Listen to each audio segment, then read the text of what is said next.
Bentrovata la nostra nutrizionista, la dottoressa Giulia Pera, puntata coloratissima, dottoressa, ha visto? Ma vorrei concentrarmi un attimo sulle seppie, che proprietà hanno? Sì, ciao Desile.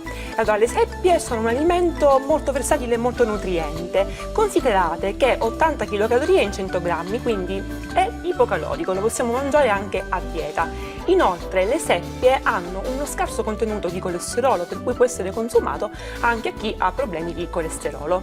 E vogliamo parlare del nero di seppia a questo punto, visto che ci siamo. Il nero di seppia ha delle proprietà?